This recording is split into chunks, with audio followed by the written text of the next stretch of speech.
Quinta parte. Las buenas noches. Ninguna espalda podrá tocarte, salvo la mía. Lover's Oath, anónimo. 19. Un rostro desamparado. ¿Por qué tenía que despertarse? ¿Por qué tenía que haber una llegada? ¿No podía simplemente yacer para siempre en la nada en la que se había refugiado? Pero la nada no la quería. Se despertó sin querer y volvió al viejo dolor de la vida y de la muerte. Las moscas se habían ido, al menos eso era algo. Se levantó con el cuerpo pesado, desconcertada. Mientras intentaba limpiarse el polvo de sus ropas, oyó una voz que la llamaba por su nombre. Parecía que no se había despertado del todo. Alguien la había llamado. Durante un fantasmagórico momento pensó que era la voz de Cheryl, que las moscas habían tenido éxito en su empeño y le habían hecho enloquecer. Pero cuando la oyó por segunda vez le puso otro nombre a aquella voz. Babette. La niña le estaba llamando. Volviendo a la espalda a la cocina, recogió su bolso y empezó a abrirse paso a través de los escombros hacia la calle. La luz había cambiado desde que la había cruzado por primera vez. Habían pasado horas mientras se debatía con el sueño. Pero su reloj, roto por la caída, se negaba a darle cuentas. Todavía se estaba muy bien en la calle, pero el calor del mediodía había pasado hacía rato. La tarde estaba llegando a su fin. No debía faltar mucho para que anocheciera. Empezó a andar sin mirar ni una sola vez hacia el restaurante. Fuera cual fuese la crisis de realidad que había sufrido allí, la voz de Babette la había llamado, y ella se sentía extrañamente viva, como si se hubiera aclarado algo sobre el modo en el que funcionaba su mundo. Ella sabía lo que era sin tener que pensar mucho. Alguna de sus partes vitales, corazón o cabeza, o ambos, habían hecho las paces con Miriam y todo lo que contenía. Nada de lo que había ocurrido en sus cámaras había sido tan terrible como aquello que había encontrado al enfrentarse al edificio incendiado. La soledad del cuerpo de Cheryl, el hedor de la decadencia y la descomposición, la inevitabilidad de todo aquello. Comparado con aquello, los monstruos de Miriam, transformándose, reorganizándose, embajadores de la carne de la mañana y recuerdo de la del ayer, parecían llenos de posibilidades. ¿No tenían aquellas criaturas facultades que ella envidiaba? Poder de volar, de transformarse, conocimiento de la condición animal, posibilidad de desafiar la muerte. Todo lo que había codiciado e envidiado en otros de su especie parecía volar sin valor. Los sueños de poseer una anatomía perfecta, el rostro de una actriz, el cuerpo magnífico, la habían distraído con promesas de auténtica felicidad, promesas vanas. La carne no podía conservar su hermosura ni en los ojos su brillo. Pronto se desvanecerían. Pero los monstruos eran para siempre, parte de su yo prohibido, su oscuro yo, capaz de transformarse a medianoche. Anhelaba ser uno de ellos. Todavía faltaba mucho para que asumiera no solo el apetito por la carne humana, sino lo que había presenciado en el Sweetgrass Inn, pero pretendería comprenderlo. La realidad es aquello que no te deja elección. Había sido alcanzada por un conocimiento que había cambiado su paisaje interior hasta lo irreconocible. No había camino de retorno hacia los verdes prados de la adolescencia y los primeros años de su condición de mujer. Tenía que seguir adelante, y aquella noche quería decir que podía seguir, por aquella calle vacía, para ver qué le reservaba la próxima noche. El ruidoso motor de un coche del lado opuesto de la calle atrajo su atención. Le echó un vistazo. Las ventanas estaban totalmente cerradas, a pesar del calor del aire, y eso le sorprendió. No podía ver el conductor. Las ventanas y el parabrisas estaban demasiado llenos de mugre, pero una incómoda sospecha se abría paso en ella. Estaba claro que el ocupante estaba esperando a alguien, y dado que no había nadie más en la calle, aquel debía ser ella. Y si era así, el conductor solo podría ser un hombre, el único que tenía una razón para estar allí. Decker. Echó a correr. El coche se puso en marcha. Ella miró hacia atrás. El coche se movía lentamente en el lugar del aparcamiento. No tenía motivo para correr. No había señales de vida en la calle. Sin duda podía conseguir ayuda, pero tenía que saber en qué dirección correr. Pero el coche ya había salvado la distancia que había entre los dos. Aunque sabía que el coche podía alcanzarla, echó a correr en una dirección cualquiera, mientras el motor sonaba más y más alto tras ella. Oyó como las llantas rozaban la acera. Luego el coche se puso a su lado, guardando unos metros de distancia. La puerta se abrió. Ella echó a correr. El coche le cortó el paso y mientras la puerta golpeaba la pared, desde dentro le llegó una invitación. Suba. El muy bastardo estaba tan sereno. Suba, por favor, antes de que nos detengan. No era Decker. No se dio cuenta lentamente, sino de un modo súbito. No era Decker el que le hablaba desde el coche. Se detuvo y el cuerpo le pesaba con el esfuerzo de recuperar el aliento. El coche también por el motor. Suba, volvió a decir el conductor. ¿Quién? Intentó decir ella, pero sus pulmones estaban demasiado celosos de su aliento como para alimentar sus palabras. La respuesta llegó de todos modos. Un amigo de Boone. Ella siguió agarrada de la puerta abierta. Babette me ha dicho cómo encontrarla, continuó el hombre. ¿Babette? ¿Quieres subir? Tenemos mucho que hacer. Ella se acercó a la puerta. Cuando lo hizo, el hombre le dijo, no grite. Ella no tenía fuerzas para emitir sonido alguno, pero la verdad es que sintió esa inclinación cuando sus ojos se posaron sobre aquel rostro en la penumbra del coche. Sin duda era una de las criaturas de Miriam, pero no un hermano de las cosas fabulosas que había visto en los túneles. La apariencia del hombre era horrenda, su rostro burdo y rojo como hígado crudo. Si hubiera sido de otra forma hubiera desconfiado de él, sabiendo lo que sabía sobre pretendientes. Pero aquella criatura no pretendía nada, su herida era un vicio honesto. Me llamo Narcís, dijo. ¿Quieres cerrar la puerta, por favor? Así se apaga la luz y no entran moscas. Su historia, o al menos lo esencial de esta, se alargó mientras recorrían 2 manzanas y media. Cómo había conocido a Boone en el hospital, cómo había vuelto a Miriam y reencontrado a Boone, cómo habían quebrantado juntos las leyes de Miriam saliendo de bajo tierra. Tenía un recuerdo de aquella aventura, le dijo, una herida en el vientre que una señora como ella nunca debía ver. ¿Entonces le exiliaron como a Boone?, preguntó ella. Lo intentaron, le dijo, pero yo me quedé allí esperando ganarme el perdón. Entonces llegaron los policías, creo.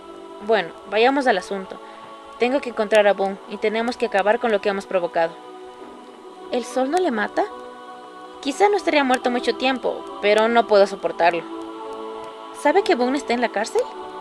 Sí, ya lo sé. Por eso la niña me ayudó a encontrarle a usted. Creo que juntos podremos sacarle de allí. ¿Y cómo demonios vamos a lograrlo?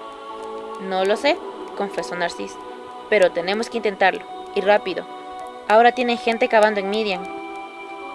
Aunque consigamos liberar a Boone, no sé qué podemos hacer.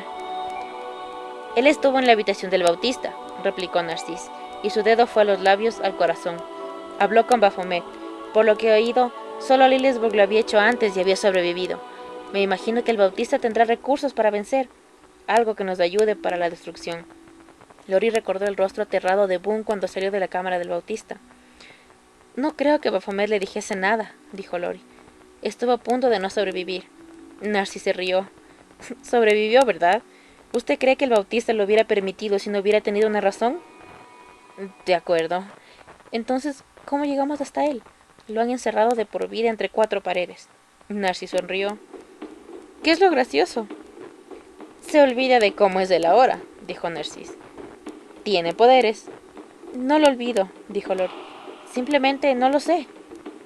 ¿Él no se lo ha dicho? No. Fue a Miriam porque pensó que había derramado demasiada sangre. Yo también lo creía. Era falso, desde luego. Era inocente, lo que le convertía en carne. ¿Quiere decir que la atacaron? Casi le matan, pero escapó y llegó hasta la ciudad, donde le estaba esperando Decker, dijo Lori, acabando la historia, o empezándola. Tuvo una suerte increíble de que ninguno de los dos disparos de los que salieron del arma de Decker. ¿Qué quiere decir? Dijo. ¿Que ninguno de los 2 disparos le mató? ¿Por qué se cree que volvió a Miriam? ¿Por qué cree que la segunda vez le abrieron las puertas de las tumbas? La sonrisa de Narcís, que había persistido más o menos desde el comentario de Lori de lo que Boone estaba encerrado por la vida, se desvaneció. No le sigo, dijo, esperando no comprender demasiado. ¿Qué me está usted diciendo? Peloquín le mordió, dijo Narcís. Le mordió e infectó. El bálsamo le llegó a la sangre. Se detuvo. ¿Quiere que siga? Sí. El bálsamo le llegó a la sangre, le dio poderes, le dio hambre, y le permitió escapar del encierro e irse andando. Sus palabras habían avanzado súbitamente hasta el fin, respondiendo al shock que se reflejaba en el rostro de Lori. ¿Está muerto?, murmuró ella. Narcís asistió. Creí que ya lo sabía, dijo. Creí que estaba bromeando acerca de que él sea... La observación se interrumpió haciéndole silencio. Es demasiado, dijo Lori. Su puño se había cerrado en torno a la manija de la puerta, pero le faltaban fuerzas como para apretarla. Demasiado. Morir no es malo, dijo Narcís. Es solo diferente. Es sorprendente. ¿Habla por experiencia? ¿Sí? Su mano soltó la puerta. Las últimas fuerzas le habían abandonado. No me deje ahora, dijo Narcís. Muertos, todos los muertos en sus brazos, en su mente. Lori, hábleme, dígame algo, aunque sea Dios. ¿Cómo puede bromear sobre esto?, le preguntó ella. Si no es divertido, ¿qué puede ser? Triste. Y no quiero estar triste. ¿Y usted? Tenemos que salvar a su amor, usted y yo. Ella no respondió. ¿Debo tomar su silencio como asentimiento? Ella todavía no respondió. Entonces lo haré yo. 20. Impulsado. Egerman solo había estado en Miriam una vez, cuando le habían solicitado que enviara refuerzos para detener a Boone. Entonces había conocido a Decker, que era el héroe de aquel día, arriesgando la vida para intentar sacar a su paciente del escondite. Había fracasado, por supuesto. Todo había terminado con la ejecución sumaria de Boone cuando éste salió a plena luz. Si alguna vez un hombre hubiera tenido que caer muerto, era aquella. Egerman nunca había visto tantas balas en un solo pedazo de carne, pero Boone no había muerto, o al menos no se había quedado inmóvil. Se había levantado y caminado, sin que el corazón le latiese y con la piel de color del pescado. Un asunto como para ponerse enfermo. Le ponían los pelos de punta a Egerman solo de pensarlo. Desde luego, nunca hubiera admitido aquel hecho ante nadie, ni siquiera ante sus pasajeros del asiento de atrás, el cura y el doctor. Cada uno de ellos tenía secretos inconfesables. Los de Ashbury los conocía. Al hombre le gustaba vestirse con prendas íntimas de mujer, y Egerman había bromeado y utilizado aquel hecho como forma de presión cuando necesitaba santificar uno o dos pecados suyos. Pero los secretos de Decker seguían siendo un misterio para él. Su rostro no traicionaba nada, ni siquiera para el ojo de alguien experto en reconocer las culpas ajenas como Egerman. Moviendo el retrovisor, el jefe miró a Ashbury, que le disparó una mirada taciturna. ¿Alguna vez ha exorcizado a alguien?, le preguntó al sacerdote. No. ¿Pero lo ha visto hacer alguna vez? Otra vez respondió, no. ¿Pero cree?, preguntó Egerman. ¿En qué? En el cielo y el infierno, por Dios. Defina los términos. ¿Qué quiere decir con el cielo y el infierno? Dios, no quiero entrar en un maldito debate. Usted es un cura, Ashbury. Se supone que cree en el diablo. ¿No está de acuerdo, Decker? El doctor gruñó. Egerman apretó un poco más. Todo el mundo ha visto cosas que no podría explicar, ¿verdad? Especialmente los médicos, ¿no? ¿Usted ha tenido pacientes que hablan en lenguas? No puedo decir que los haya tenido, dijo Decker. ¿Todo está bien? ¿Todo es perfectamente científico? Eso diría yo. Eso diría. ¿Y qué me diría de Boone?, presionó Egerman. Es un jodido zombie científico, ¿verdad? No lo sé, murmuró Decker. Bueno. Miren esto. Tengo un sacerdote que no cree en el diablo y un doctor que no distingue la ciencia de su culo. Eso me hace sentir muy cómodo. Decker no contestó. Ashbury sí. ¿De verdad cree que vamos a encontrar algo ahí?, preguntó. Está usted sudando un montón. No me presione, querido amigo, dijo Egerman. Limítese a sacar su libro de exorcismos. Quiero que todos esos freaks sean enviados al jodido lugar de donde vengan. Supongo que usted sabrá cómo hacerlo. Actualmente hay otras explicaciones de Egerman, replicó Ashbury. Esto no es Salem. No vamos a una quema de brujas. Egerman volvió su atención hacia Decker, dejando flotar ligeramente la pregunta que hizo a continuación. ¿En qué piensa, Doc? ¿Tal vez piensa que debería poner al zombie en el sofá del psicoanálisis? ¿Preguntarle si quería follarse a su hermana? Egerman le lanzó la mirada a Ashbury. ¿O ponerse su ropa interior? Pienso que nos dirigimos a Salem, repuso Decker. Había una corriente oculta en su voz que Egerman nunca había oído. Y también pienso que a usted le importa un huevo lo que pienso o dejo de pensar. Usted va a quemarlos igualmente. Exacto, dijo Egerman con una risa gangosa. Y creo que Ashbury tiene razón. Usted parece aterrado. Aquello cayó a la risa. Hijo de... dijo Egerman con calma. Durante el resto del trayecto permanecieron en silencio. Egerman abriendo la marcha del convoy, Decker observando cómo se debilitaba la luz a cada momento, y Ashbury, tras unos minutos de introspección, hojeando su libro de oraciones, pasando las páginas de papel cebolla muy deprisa, buscando los ritos de expulsión. Petín les estaba esperando a más de 40 metros de distancia de las puertas de la necrópolis, con la cara sucia del humo de los coches, que aún estaban ardiendo. ¿Cuál era su estación?, quiso saber Egerman. Petín echó una mirada al lugar del cementerio. No había habido señales de movimiento desde la escapada, pero se ha oído algo. ¿Cómo qué? Como si estuviéramos sentados en una colina de termitas, dijo Petín. Hay cosas moviéndose bajo tierra, de eso no hay duda. No solo se oye, se siente. Decker, que iba en uno de los últimos coches, se unió a los que discutían. Cortó a Petín a media frase para dirigirse a Ersmen. Tenemos 1 hora y 20 minutos antes de que el sol se ponga. Ya sé contar, replicó Egerman. Entonces, ¿vamos a excavar? Cuando yo lo diga. Decker tiene razón, jefe, dijo Petín. Estos bastardos temen al sol, créame. No creo que debamos quedarnos aquí cuando anochezca. Hay un montón de ellos ahí abajo. Nos quedaremos aquí hasta que limpiemos todo esto, dijo Egerman. ¿Cuántas puertas hay? 2, la grande y la otra al lado noreste. Muy bien, así no será difícil controlar su salida. Ponga uno de los camiones frente a la puerta principal y luego apostaremos unos hombres y por turnos alrededor del muro para asegurarnos que nadie vaya a escaparse. Una vez colocados nos acercaremos. Veo que ha traído algo para asegurarse, comentó Petín mirando a Ashbury. Condenadamente cierto. Egerman se volvió hacia el sacerdote. Puede bendecir el agua, ¿verdad, padre? Convertirla en sagrada. Sí, pues hágalo. Todo el agua que pueda encontrar, bendígala. Derrámela entre los hombres. Si las balas fallan, quizás sirva de algo bueno. Y usted, Decker, salga de en medio, joder. Ahora esto es trabajo de policías. Una vez dadas las órdenes, Egerman se acercó a las puertas del cementerio.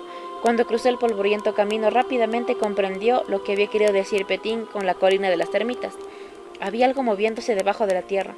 Incluso le pareció oír voces que le hacían pensar en entierros prematuros. Una vez había visto uno, o más bien sus consecuencias. Había ayudado a desenterrar a una mujer que le habían oído gritar bajo tierra. Ella tenía razón. Habían estado allí, bajo tierra, con el resto de ellos. Inclusive un niño monstruito había sobrevivido. Probablemente habría acabado en un hospicio. Si estaba con ellos, podría contar los minutos que le quedaban de su vida enferma con su mano de 6 dedos, en 4 cada momento que asomara sus cabezas. Egerman les daría una patada para que volvieran a donde venían, pero con el cerebro lleno de balas. Que vinieran, él no tenía miedo. Que vinieran, que intentaran abrirse camino hacia afuera. Su talón les esperaba. Decker observó la organización de las tropas, hasta que empezó a ponerse nervioso. Entonces se retiró un tanto a la colina. Odiaba ser espectador del trabajo de otros hombres. Le hacía sentirse impotente, le hacía anhelar una exhibición de su fuerza, y aquel era siempre un impulso peligroso. Los únicos ojos que podían mirar sin riesgo para él su impulso asesino eran los que iban a nublarse, y aún así tenían que borrarlos después de que lo hubieran visto, por miedo a que contaran la escena. Volvió a la espalda del cementerio y se entretuvo haciendo planes para el futuro. Una vez terminado el juicio de Boone, sería libre para empezar de nuevo el trabajo con la máscara. Contempló esta perspectiva con pasión. Sería un territorio más lejano, encontraría lugares para sus carnicerías en Manitoba y Saskatchewan, o quizá más allá, en Vancouver. Ardía de placer pensando en ello. Desde el maletín que llevaba casi podía oír suspirar a su cara de botón a través de sus dientes plateados. Calma, se sorprendió diciéndole la máscara. ¿Qué dice? Decker se volvió. Petín estaba a 1 metro de él. ¿Ha dicho algo? Quiso saber el policía. Él irá hacia el muro, dijo la máscara. Sí, replicó Decker. No le he entendido. Hablaba conmigo mismo. Petín se escogió de hombros. Mensaje del jefe, dice que empecemos. ¿Quiere echar una mano? Estoy listo, contestó la máscara. No, dijo Decker. No le culpo. ¿Es usted médico de la cabeza? Sí, ¿por qué? Creo que vamos a necesitar médicos dentro de poco. No se van a rendir sin luchar. Yo no puedo ayudarles, ni siquiera soporto la vista de la sangre. Hubo una risa dentro del maletín, tan alta que Decker imaginó que Petín le habría oído, pero no.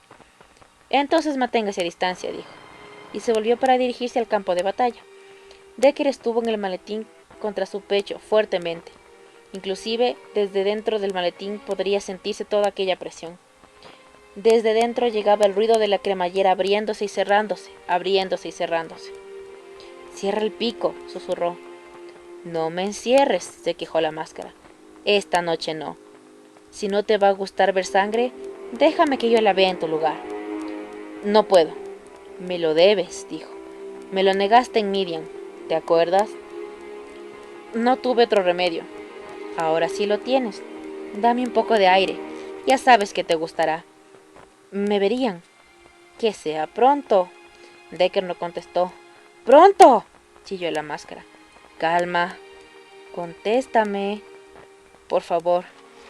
Dilo. Sí, pronto. 21. Aquel deseo. Habían dejado 2 hombres en la comisaría al cuidado del prisionero de la celda quinta. Egerman les había dado instrucciones explícitas. En ningún caso debían abrir la puerta de la celda, oyeran los ruidos que oyeran dentro. Tampoco se le permitiría acceder hasta el preso a ningún agente del exterior, ni juez, ni médico, ni Dios mismo si se presentara. Y para reforzar dichos edictos por si era necesario, los agentes de Cormac y Corstenbaum tenían llaves del arsenal y carta blanca para usarlos si es que la seguridad de la comisaría estuviera en peligro. No podían sorprenderles. Chernek no vería jamás otro preso tan proclive de figurar en los anales de atrocidades como Boone. Si Boone era mantenido bajo custodia, el buen nombre de Egerman se extendería a toda costa.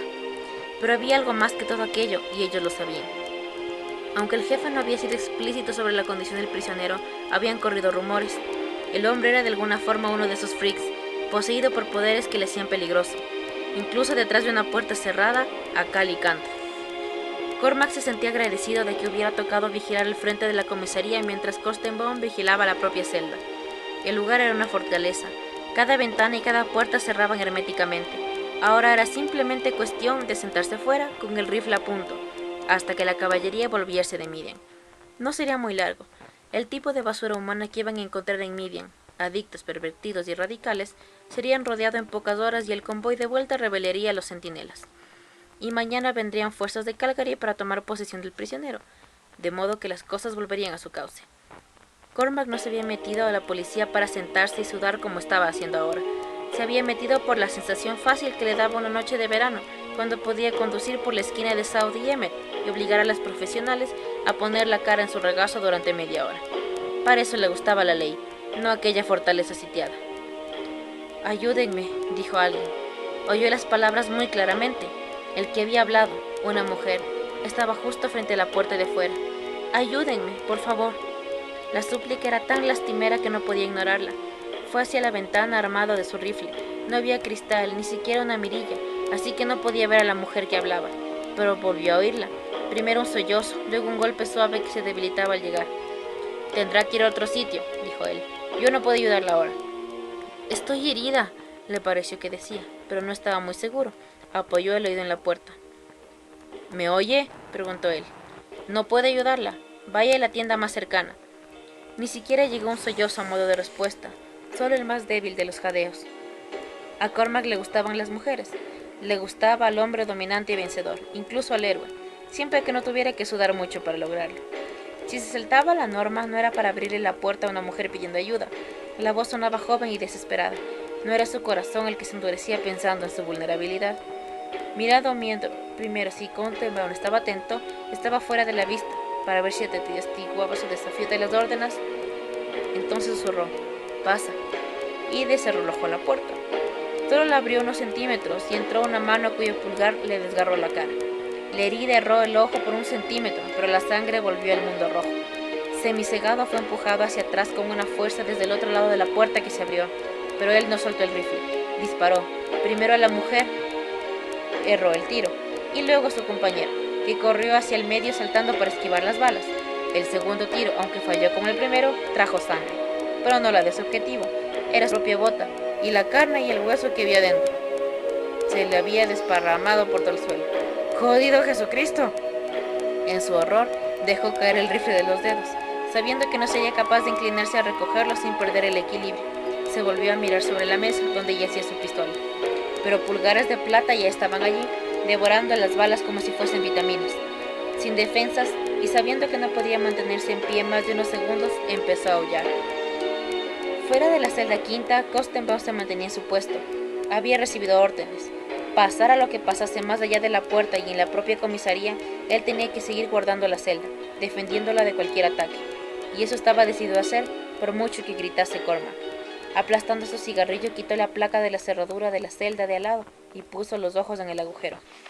En los últimos minutos, el asesino se había movido unos grados al borde de la esquina, como si se sintiera acosado por un débil fragmento de rayo de sol que caía por el ventanuco situado sobre su cabeza.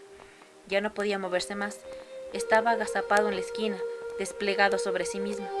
Aparte de aquel movimiento, tenía el mismo aspecto que había tenido durante todo el tiempo. Parecía una ruina humana. No podría ser peligroso para nadie. Desde luego las apariencias engañaban, y Corstenbaum llevaba demasiado tiempo con aquel uniforme para ser tan ingenuo en una cosa así. pero él sabía reconocer a un hombre vencido en cuanto lo veía. Boone ni siquiera miró al oír otro aullido de Cormac. Se limitaba a vigilar la luz con el rabillo del ojo y se estremecía. Costenbaum cerró el agujero de un golpe y volvió a girar la puerta a través de la cual vendrían los atacantes de Cormac, fueran quien fuese. Le encontrarían dispuesto y esperando, disparando su arma. No tuvo que esperar mucho rato en esta posición, pues una explosión hizo saltar la cerradura y derribó media puerta. Las astillas y el humo llenaron el aire. Disparó en plena confusión para ver si alguien se acercaba a él. El hombre llevaba el rifle que había utilizado para romper la puerta e iba levantando las manos, que destellaron mientras corría hacia los ojos de Costenbaum. El agente dudó todavía un momento para disparar y le dio tiempo a ver el rostro de su asaltante. Parecía algo que hubiera estado cubierto de vendajes y sepultado a 1 metro bajo tierra. Luego disparó. La bala dio en el blanco, pero ni siquiera tuvo la marca de un hombre. Y antes de que pudiera dispararle por segunda vez, él le había puesto contra la pared y tenía su rostro brutal a unos centímetros de sí. Ahora veía con claridad lo que brillaba en las manos del hombre. Una garra se clavó a unos centímetros de su ojo izquierdo y tenía la otra en la ingle. ¿De qué quieres prescindir para seguir viviendo?, le dijo el hombre. No hay necesidad de eso, dijo una voz, antes de que Costenbaum tuviera la posibilidad de escoger entre la vista y el sexo. Déjame, dijo Narcís. No le dejes, murmuró Costenbaum. Por favor, no le dejes. Entonces la mujer apareció ante sus ojos. Lo que veía de ella parecía normal, pero él hubiera apostado que a lo mejor estaba debajo de su blusa. Más que una perra, probablemente. Estaba en manos de unos freaks. ¿Dónde está Boone?, le dijo ella. Era absurdo arriesgar sus pelotas, sus ojos o lo que fuese. Encontrarían al preso con o sin su ayuda. Aquí, dijo mirando hacia la celda quinta. ¿Y las llaves?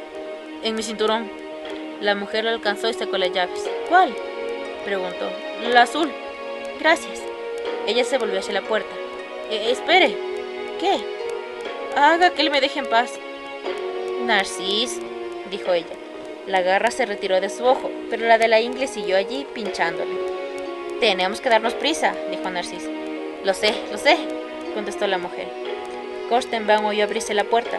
Miró para verla entrar en la celda. Cuando volvió la vista, el puño llegó a su rostro y él cayó al suelo con la mandíbula rota por 3 partes. Cormac había sufrido por la misma y breve explosión, pero cuando se produjo, él ya tambaleaba en vez de sumirle automáticamente en la inconsciencia. Le dejó en un estado de confusión que se sacudió de encima rápidamente. Se arrastró hasta la puerta y luego logró elevarse poco a poco. Tambaleándose salió a la calle. La agitación del tráfico de la vuelta de la casa se había acabado, pero aún había vehículos pasando en ambas direcciones, y la visión de un policía sin dedos en el pie y cojeando en medio de la calle con los brazos en alto fue suficiente como para detener el flujo de coches con un chirrido de frenos. Pero cuando los conductores y pasajeros salieron del coche y camiones para ayudarle, Cormac sintió el shock, retardando la herida que él mismo se había infligido y afectando a su sistema nervioso. Las palabras que le dirigían quienes le ayudaban llegaban a su confusamente sin ningún sentido. Él pensó, o deseó, que alguien hubiera dicho, cogeré una pistola, pero no estaba seguro.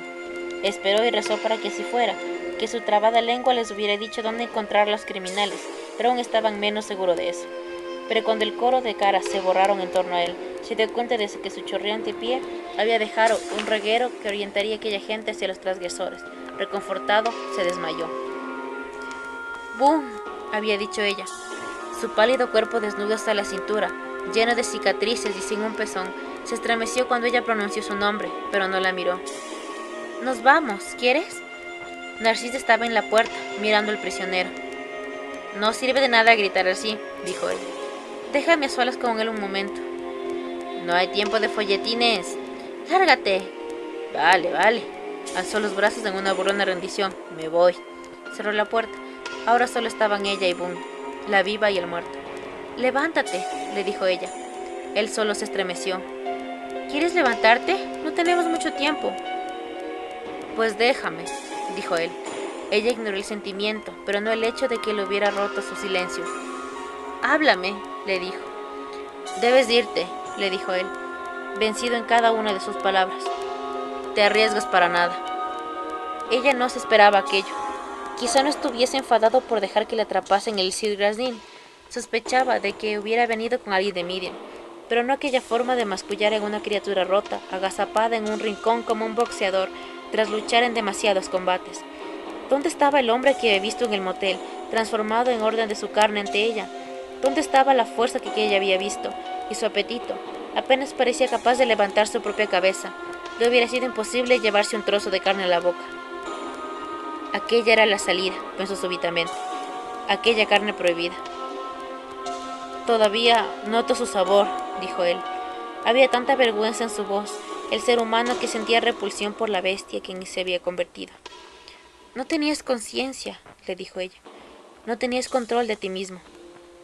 Ahora sí lo tengo, replicó él. Sus uñas se clavaron en el músculo de sus antebrazos. Ella lo vio, como si estuviera sujetando. No voy a irme, voy a esperar aquí hasta que me cuelgue. Eso no servirá de nada, Boone, le recordó ella. Dios, la palabra acabó en lágrimas. ¿Lo sabes todo? Sí, Narcís me lo ha contado. Estás muerto. ¿Para qué quieres que te cuelguen? Ellos no pueden matarte. Encontraré una forma, dijo él, cortándome la cabeza, haciendo estallar mi cerebro. No hables así. Tienen que acabar conmigo, Lori. Sácame de mi estado miserable. No quiero que salgas de tu estado miserable, dijo ella. Pero yo sí, replicó, mirándola por primera vez. Al ver su cara recordó cuánto había significado para él y comprendió el porqué. El dolor no podía encontrar pretextos más persuasivos que sus huesos, sus ojos. Quiero salir, dijo él. Salir de este cuerpo, de esta vida. No puedes. Midian te necesita. Lo están destruyendo, Boone. Déjalo, da igual. Midian es solo un agujero en el suelo, lleno de cosas que deberían ya ser muertas. Ellos lo saben, todos. Simplemente no han tenido el valor para hacerlo justo. Nada es justo, se sorprendió a sí misma diciendo, cuán lejos había llegado su desolada relatividad, excepto lo que sientes y conoces. Su ira fugaz se aplacó, la tristeza que la reemplazó era más profunda que nunca. Me siento muerto, dijo, y no conozco nada. Eso no es verdad, replicó ella, dando los primeros pasos hacia él desde que entraron en la celda. Él se encogió como si pensara que ella iba a pegarle. ¿Me conoces a mí?, le dijo. ¿Me sientes a mí? Le cogió el brazo y lo acercó a ella. Él no tuvo tiempo de cerrar el puño y ella se puso la palma en su estómago. ¿Crees que me disgustas, Boone? ¿Crees que me horrorizas? No es así. Ella se llevó la mano a sus pechos. Todavía te quiero, Boone. Midian te quiere también, pero yo te quiero más. Te quiero frío, así como eres. Te quiero muerto, así como eres. Y yo vendré a ti si tú no vienes a mí. Dejaré que me disparen. No, dijo él. Ahora ella ya no le apretaba la mano y él podría haberse soltado, pero decidió mantener su contacto, con solo la liviana tela de su blusa entre la mano y el pecho. Ella deseó disolver la tela y tener su mano contra su piel entre sus pechos. Van a venir a buscarnos, tarde o temprano, dijo ella. No era ninguna mentira, se oían voces afuera, un griterío como el del linchamiento. Quizá los monstruos fueran para siempre, pero también sus perseguidores. Nos destruirán, Boone, a ti, a lo que eres, y a mí por quererte, y nunca más podré abrazarte. Yo no quiero eso, Boone. No quiero que seamos polvo en el mismo viento, quiero que seamos de carne. Su lengua había desnudado su intención. Ella no pensaba decirlo tan claro, pero ya estaba dicho, y era verdad, y no se avergonzaba de ello. No dejaré que me niegues, Boone, le dijo. Las palabras eran su motor, llevaron su mano al frío cráneo de Boone. Ella le arrancó un puñado de su espeso cabello. Él no se resistió. En lugar de ello, su mano se pegó más a la blusa mientras se arrodillaba apretando su rostro contra la entrepierna de ella, lamiéndola, como queriéndole limpiarle la ropa. Estaba en ella con la lengua y con su espíritu. Ella estaba tan húmeda bajo la tela. Boone olió su ardor hacia él. Sabía que ella no le había mentido. La besó, o besó la tela que lo ocultaba, una y otra vez. Perdónate a ti mismo, Boone, le dijo ella. Él asintió. Ella le tiró más del pelo y la alejó de su aroma. Dilo, le dijo. Di que te perdonas. Él la miró desde su placer antes de que hablase. Ella pudo ver que el peso de su vergüenza había desaparecido de su rostro. Tras su súbita sonrisa, ella encontró los ojos del monstruo, oscuros y oscureciéndose más mientras él la sondeaba. La mirada le hizo daño. Por favor, murmuró ella. Ámame. Él subió hacia su blusa. Su mano seguía en su hendidura con un suave movimiento y tras su sostén buscando su pecho. Aquello era una locura. La muchedumbre estaría allí a pocos segundos fuera de aquella puerta. pero su locura la había arrastrado a ella al círculo de polvo y moscas ya una vez. No era pues extraño que su viaje le hubiera llevado a aquella nueva locura. Mejor era aquello que su vida sin él, mejor aquello que cualquier cosa. Él se estaba alzando y sacándose su órgano de su escondite, poniendo su fría boca en el caliente pezón de ella, lamiéndolo, mordiéndolo, en un juego perfecto de lengua y dientes. La muerte le había convertido en un amante, le había hecho conocer la carne y cómo estimularla, le había hecho descubrir los misterios de su cuerpo. Estaba por todo el cuerpo de ella, uniendo sus caderas y las suyas en pequeños círculos, arrastrando su lengua por los pechos de ella hacia su clavícula, subiendo por su garganta hacia su barbilla y de allí hasta su boca. Solo una vez en su vida había sentido aquel arrebato de hambre en ella. Años antes, en Nueva York, había conocido y hecho el amor con un hombre cuyo hombre nunca supo, pero cuyas manos y labios parecían conocerlos mejor que ella misma. ¿Quieres que vayamos a tomar algo juntos?, le dijo ella cuando se despegaron. Él le dijo que no casi compasivamente, como si alguien tan ignorante de las normas fuera digno de lástima. Así que ella le observó mientras se vestía y se marchaba, furiosa consigo misma por habérselo preguntado, y con él por aquella práctica de desapego. Pero soñó con él una docena de veces durante las semanas que siguieron, reviviendo aquellos escasos momentos juntos, ávida de ellos otra vez. Ahora estaba en ellos. Boone era el amante de aquel oscuro rincón, perfeccionado, frío y febril, apremiante y premeditado. Esta vez ella sabía su nombre, pero aún era un extraño para ella, y en el fervor de su posición y en su ardor por ella, ella sentía a aquel otro amante, y a todos los amantes que habían venido y se habían ido antes de él, que se habían quemado. En ella solo quedaban sus cenizas, donde antes estuvieron sus lenguas, y para el poder de ella, ellos estaban completos. Boone se estaba bajando la cremallera. Ella le cogió con la mano. Ahora le tocaba a él suspirar mientras los dedos de ella le recorrían cada parte de su miembro, desde abajo hasta la parte más superior, desde hasta la cicatriz, mostraban un pedacito de carne tierna. Ella se pegó a él, con pequeños movimientos que seguían el ritmo de su lengua arriba y abajo entre sus labios. Luego, en el mismo impulso repentino, llegó el momento. Él le levantó la falda, le desabrochó la ropa interior, y sus dedos llegaban a lugares que solo los dedos de él habían conocido y visitado durante mucho tiempo. Ella se apoyó contra la pared y debajó los vaqueros hasta medio muslo. Luego, con una mano agarrada a su espalda y la otra disfrutando de la seda que les separaba antes de que desaparecieran de la vista, todo comenzó. Él resistió su velocidad, en una guerra deliciosa que le hizo gritar a Lori en pocos segundos. Nunca había estado tan abierta y nunca la había necesitado tanto. Él la llenó para inundarla, y así ocurrió. Tras las promesas llegó la prueba. Asegurando los hombros contra la pared, él se curvó para acometerla, de modo que el peso de ella recayera sobre él. Ella le lamió la cara, él sonrió, ella le escupió. Él se rió y le escupió a su vez. Sí, decía ella, sigue así, Boone. Ella solo podía pronunciar afirmativos. Si su saliva iba a su vida a su muerte, y el placer en la vida en la muerte para siempre.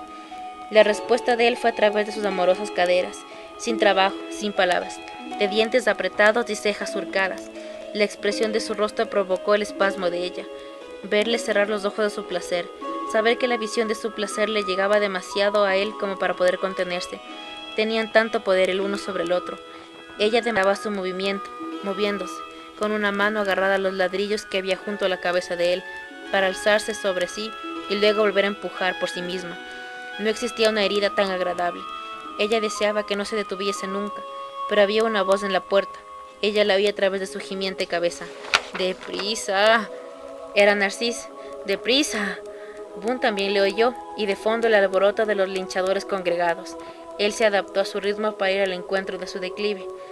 «Abre los ojos», le dijo ella. Él obedeció, sonriendo a su orden. Era demasiado para él encontrarse con sus ojos, demasiado para ella encontrarse con los de él. Sellado su pacto se fueron, hasta que cada uno se humedeció, tan mojadas que podían resbalar y salirse, y luego se cerraron uno sobre el otro para la unión final. El goce les hizo gritar, pero él ahogó el chillido con su lengua, sellando aquella erupción dentro de sus bocas, no tan abajo. Después de tantos meses de abstinencia, todos sus líquidos se derramaron y corriendo por las piernas de ambos, en su curso más frío que su entrepierna, a los besos. Fue Narcís quien les devolvió a su mundo de los demás. La puerta se había abierto y él los miraba sin sentirse incómodo. «¿Habéis terminado?», quiso saber. Boone enjugó sus labios y el rostro de Lori, humedeciéndola con su saliva de mejilla a mejilla. «Por ahora», contestó, mirándola solo a ella. ¿Entonces podemos irnos?, dijo Narcís. Cuando sea, donde sea. A Midian, fue la respuesta inmediata. Entonces, a Midian. Los amantes se separaron. Lori se puso su ropa interior. Boone intentó meterse, aún dura, delante de la bragueta. Hay una muchedumbre ahí fuera, exclamó Narcís. ¿Cómo demonios vamos a hacer para salir? Todos son iguales, dijo Boone. Tienen miedo. Lori, de espaldas a Boone, sintió un cambio en el aire a su alrededor. Una sombra ascendía por las paredes a la izquierda y a la derecha, extendiéndose por su espalda, besando su nuca, su columna, hasta todo lo que había entre ellas. Era la oscuridad de Boone. Estaba en él y en su aliento. Incluso Narcís estaba intrigado. ¡Santa mierda!, musitó, y luego abrió la puerta de par en par, para dejar pasar a la noche. La muchedumbre estaba ansiosa de divertirse. Los que tenían pistolas y rifles los habían traído en sus coches. Los que tenían la suerte de haber viajado con cuerdas en sus maleteros estaban preparando nudos, y los que no tenían cuerdas ni pistolas habían cogido piedras. Como justificación no necesitaban buscar más, pues ya tenían los restos diseminados del pie de Cormac extendidos por el suelo de la comisaría. Los cabecillas del grupo, establecidos por sí mismos mediante una selección natural, hablando en voz más alta y tenían armas más poderosas, estaban hollando aquel sueño manchado de rojo, cuando un ruido en la vecindad de las cejas les atrajo su atención. Alguien desde el fondo de la multitud empezó a gritar: «¡Disparemos contra los bastardos!». No fue la sombra de Boone del blanco de los ávidos ojos de los cabecillas, la cual encontraron. Era Narcís. Su arruinado rostro provocó un gesto de disgusto de algunos, y los concurrentes muchos gritos profusaron. «¡Derribad al cabrón! ¡Al corazón!». Los cabecillas no titubearon. 3 de ellos dispararon. Uno de ellos le dio. La bala alcanzó a Narcís en el hombro, atravesándolo. Hubo vítores entre la multitud. Animados por su primera herida, surgieron de la comisaría en gran número. 2 de la retaguardia estaban ansiosos de ver sangre, y los de adelante cegados al ver que su blanco no derramaba ni una sola gota. Tampoco había caído. Eso habían visto. Y ahora, uno de los 2 intentaba enmendar el asunto, disparándole una ráfaga a Narcís. Muchos de los tiros erraron. Pero cuando la tercera bala acertó en el blanco, un rugido de furia estremeció la habitación, haciendo explotar la lámpara del escritorio y acarreando polvo del tejado. Al oír aquello, 1 o 2 de los que estaban expectantes cruzaron el umbral y cambiaron de idea. Súbitamente dejó de importarles la opinión del resto de vecinos y empezaron a abrirse camino hacia afuera. Todavía había luz en las calles y calor para mitigar el escalofrío de miedo que recorría cada columna vertebral al oír aquel grito. Pero para los que iban de cabeza en la multitud no había retirada posible. La puerta fue derribada. Solo podían permanecer en el suelo y apuntar sus armas, mientras el rugido emergía de la oscuridad al fondo de la comisaría. Uno de los hombres había sido testigo de aquella mañana en el Sweetgrass Inn y reconoció al hombre que aparecía entonces como el asesino que habían visto arrestar. También sabía su nombre. El hombre que había disparado el primer tiro contra Narcís apuntó su rifle. «¡Derríbenle!», exclamó alguien. El hombre disparó. Boone había sido tiroteado antes, 1 y 1000 veces. Aquella pequeña bala que entró en su pecho y fue a dar en su silencioso corazón no era para él. Se echó a reír y sintió el cambio en él mientras exhalaba. Su sustancia era fluida. Se rompió en fragmentos y se convirtió en algo nuevo. Parte de la bestia heredada de Peloquín, parte del cuerpo de guerrero, como Lillesburg, y parte de Boone el loco, contento de sus visiones al fin. Y oh, el placer de ello, de sentir esa posibilidad liberada y perdonada, el placer de asustar de aquel todo rebaño humano, y de verlo romperse ante él. Olió su calor y sintió hambre de él, vio su terror y le dio fuerzas. Aquella gente se arrojaba a una autoridad excesiva, se erguían en hábitos de lo bueno y lo malo, lo natural y lo antinatural, justificando su crueldad con leyes espurias. Ahora solo veían árbitros de lo bueno, y veían funcionar una ley muy simple, mientras sus tripas recordaban su antiguo miedo, el de ser la presa. Corrieron ante él, extendiéndose el pánico a través de sus filas desordenadas. Los rifles y las piedras fueron olvidados en el caos y los gritos pidiendo sangre se convirtieron en gritos de huida. Tropezaron unos con otros con las prisas, lucharon por abrirse camino hacia adelante. Uno de los hombres armados se quedó en su sitio, o al menos se quedó allí clavado a causa del shock, pero su arma le fue arrancada por la mano hinchada de Boone, y el hombre se arrojó a la multitud que huía para escapar en cualquier otro enfrentamiento. La luz del día aún reinaba en la calle y Boone era reacio a salir, pero Narcís era indiferente a esas nimiedades. Una vez despejado el camino salió afuera, a la luz, moviéndose a través de la ajena multitud que huía, hasta que alcanzó el coche. Boone vio que había gente regrupándose. En la acera del frente, un grupo de gente reconfortado por la luz del sol y por la distancia de la bestia, hablaban acaloradamente de volver a organizarse. Las armas caídas eran recogidas del suelo.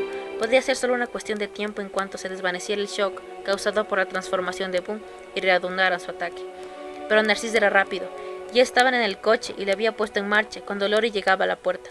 Boone iba tras de ella, y el goce de su sombra, que arrastraba como si fuera humo. Era más que la superficie que acababa con cualquier miedo que le quedaba sobre su carne transformada. En cambio se sorprendió, imaginando que le gustaría de nuevo estar con ella, dotado de aquella nueva forma, desparramarse por todas sus sombras y el corazón de la bestia. El coche ya estaba en la puerta rompiendo la nube con sus propios humos. «Vamos», dijo Boone, empujándolo a través de la puerta y cubriendo con su sombra la acera para confundir la visión del enemigo. Con razón. Un disparo atravesó la ventanilla trasera cuando ella entraba en el coche, y a esto siguió la lluvia de piedras. Boone ya estaba a su lado, cerrando la puerta. «¡Nos persiguen!», dijo Narcís. «Déjales», fue la respuesta de Boone. «¿A Miriam?». «Ya no es ningún secreto». «Es verdad». Narcís pisó el acelerador y el coche se puso en marcha. «Les conduciremos al infierno», dijo Boone, mientras 4 vehículos se apresaban a perseguirles. «Allí es donde quieren ir». Su voz gutural procedía de la garganta de la criatura en la que se había convertido, pero la risa que siguió era la risa de Boone, como si siempre hubiera pertenecido a aquella bestia, un humor más exciático de lo que su condición humana le permitía, y que finalmente había encontrado su rostro y su objetivo.